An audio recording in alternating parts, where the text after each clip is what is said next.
आयुर्वेद का मतलब आयु का वेद यानी संपूर्ण आयु का ज्ञान।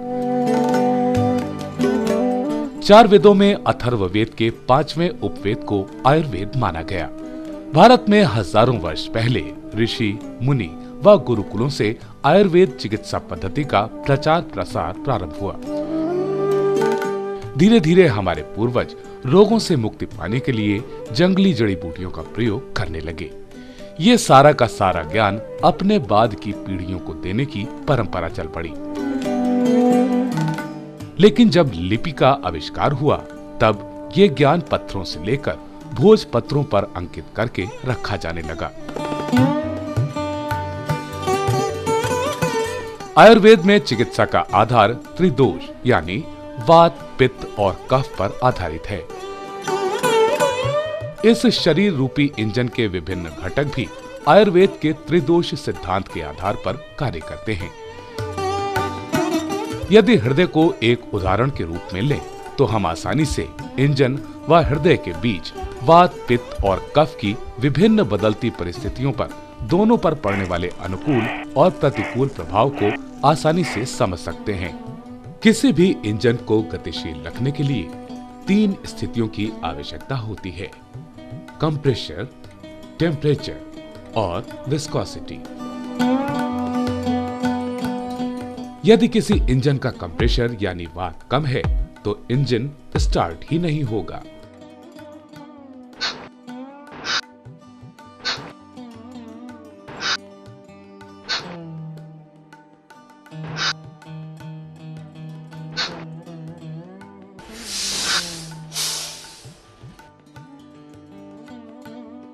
और यदि कंप्रेशर ज्यादा है तो इंजन ब्लास्ट कर जाएगा।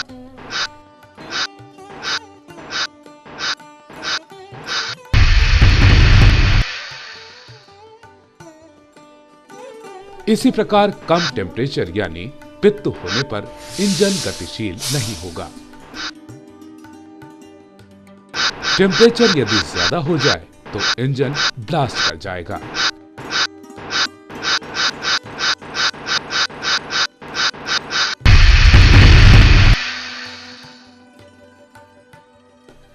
तीसरी स्थिति के तहत यदि इंजन का विस्कोसिटी यानी कफ कम है तो इंजन सीज हो जाएगा।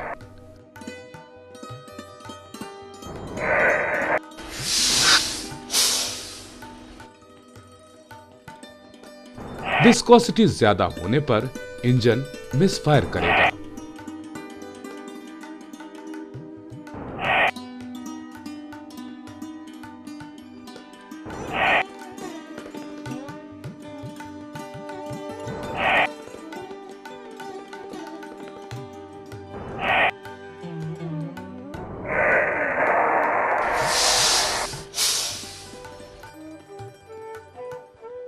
इंजन की तीनों ही स्थितियों में यदि कंप्रेशर, टेम्परेचर और विस्कोसिटी का संतुलन नहीं है तो इंजन सही रूप से कार्य नहीं करेगा।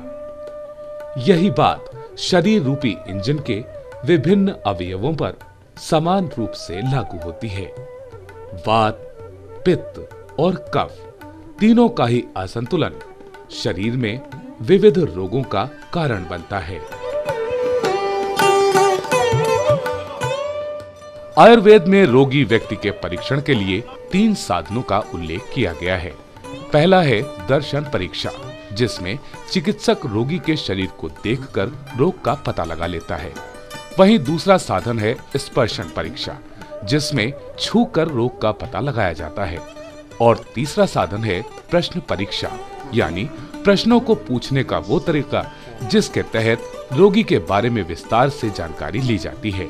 इसके अलावा आयुर्वेद में अष्टविध परीक्षा का भी उल्लेख है।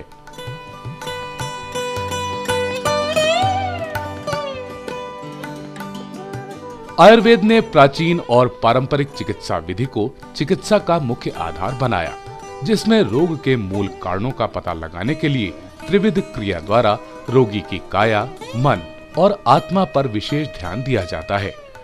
काया यानी शरीर का परीक्षण, जिसके तहत नाड़ी, त्रिदोष, धातु, मल की प्रकृति की जानकारी को केंद्र में रखकर किया जाता है।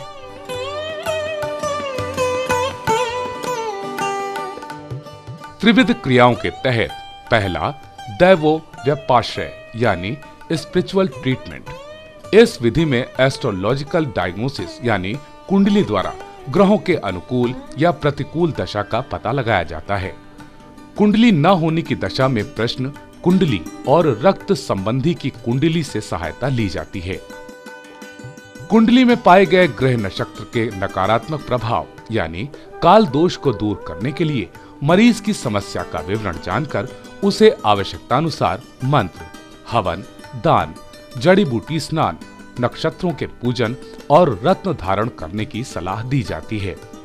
भारत में सैकड़ों वर्षों से ऋषि मुनि यज्ञ अथवा हवन के द्वारा वातावरण को वायरस और बैक्टीरिया से मुक्ति दिलाते रहे हैं और इस बात को आज के वैज्ञानिक भी स्वीकार कर चुके हैं।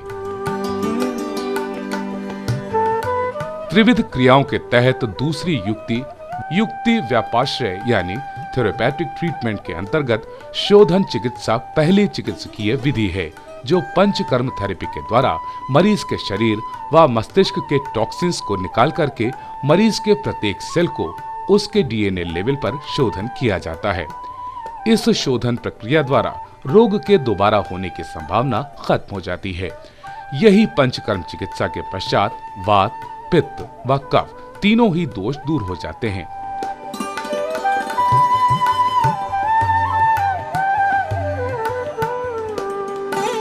युक्ति व्यापाश्रय यानी थेरेपैटिक ट्रीटमेंट के अंतर्गत ही शमन चिकित्सा दूसरी चिकित्सकीय विधि है जो हीरा, पारा यानी अष्ट संस्कारित अमृत समान सोना, चांदी आदि भस्मों पर आधारित है। असाध्य रोगों में ये चिकित्सा विधि बहुत कारगर है। शोधन और शमन के द्वारा असाध्य से असाध्य रोग भी जड़ से ठीक किया जा सकता है। आयुर्वेद के त्रिविध क्रियाओं में तीसरा है सत्वाजय यानी मेंटल ट्रीटमेंट। इस व्यवस्था के द्वारा मरीज के सत्व गुणों को बढ़ाकर उसके तमस और रजस गुणों में सामंजस्य लाया जाता है जो मुख्यतः बीमारी के कारण भी होते हैं। इस क्रिया में मरीज को प्राणायाम, ध्यान के साथ साथ कुंडली जागरण की विद्या से अवगत करा के मरीज के दिमाग की इंडोक्राइन ग्लैंड्स को जीवित किया जाता है।